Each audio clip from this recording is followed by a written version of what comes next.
धनबाद जिले के मधुबन थाना अंतर्गत बीसीसीएल की खरखरी कोलियारी के जंगल में आउटसोर्सिंग कंपनी हिलटॉप की 4 दीवारी निर्माण के विवाद ने गुरुवार को हिंसक रूप ले लिया।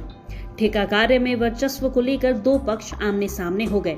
एक पक्ष में गिरिडीह के सांसद चंद्र प्रकाश चौधरी के समर्थक थे, तो दूसरे पक्ष में झामुमो नेता कारू यादव के समर्थक मोर्चा संभाले हुए थे। दोनों ओर से अंधाधुंध फायरिंग और बम विस्फोट किए गए। एक पक्ष के बाबूडी बस्ती निवासी सुभाष सिंह के पैर में गोली लगी, जबकि दोनों पक्षों के 2 दर्जन से अधिक युवक गंभीर रूप से जख्मी हो गए। इस दौरान 1.5 दर्जन से अधिक मोटरसाइकिलों को आग के हवाले कर दिया गया। मौके पर तैनात मधुबन व धर्माबांध पुलिस भाग खड़ी हुई। बाद में बागमारा अनुमंडल के दर्जनों थानों की पुलिस पहुंची।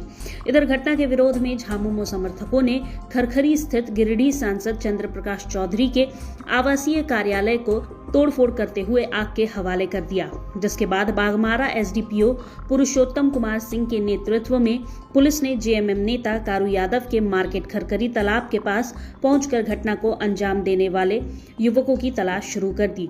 इसी दौरान एक युवक की गिरफ्तारी व मार्केट में पुलिस की तलाशी की सूचना पर जेएमएम नेता कारू यादव भी वहां पहुंचे।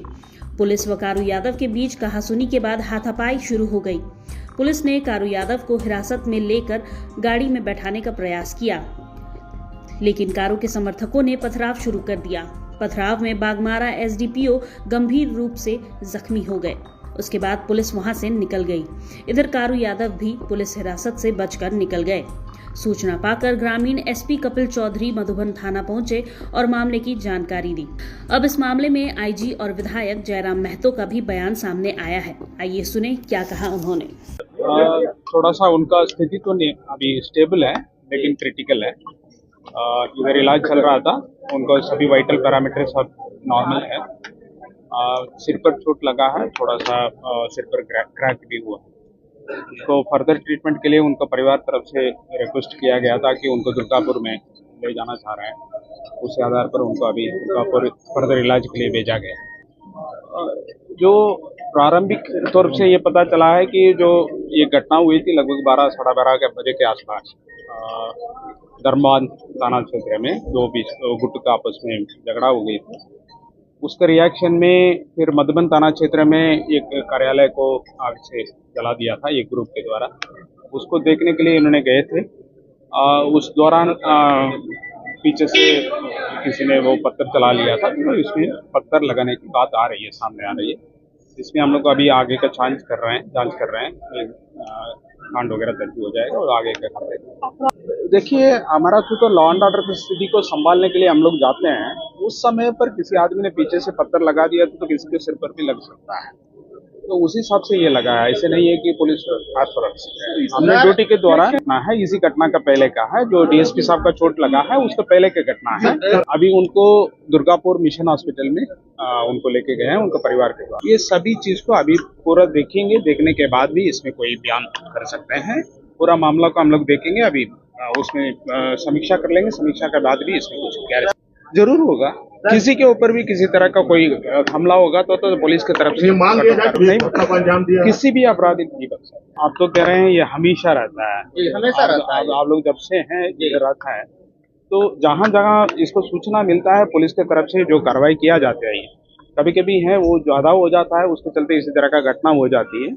हम लोग इसके आगे भी देखेंगे कि इस तरह का घटना पुनरावृत्ति ना हो। इसमें हम समीक्षा करेंगे, उसके बाद उसका आगे का कार्रवाई किया जाएगी। इसमें पूरा समीक्षा किया जाएगी, उसके बाद आगे का कार्रवाई किया जाएगा। उनका बॉडी मूवमेंट कर रहा है और ये सुखद संदेश है, लेकिन फिर भी हम चाहेंगे सभी उनके लिए प्रार्थनाएं करें, उनके लिए दुआ करें, उन्हें कुछ ना हो।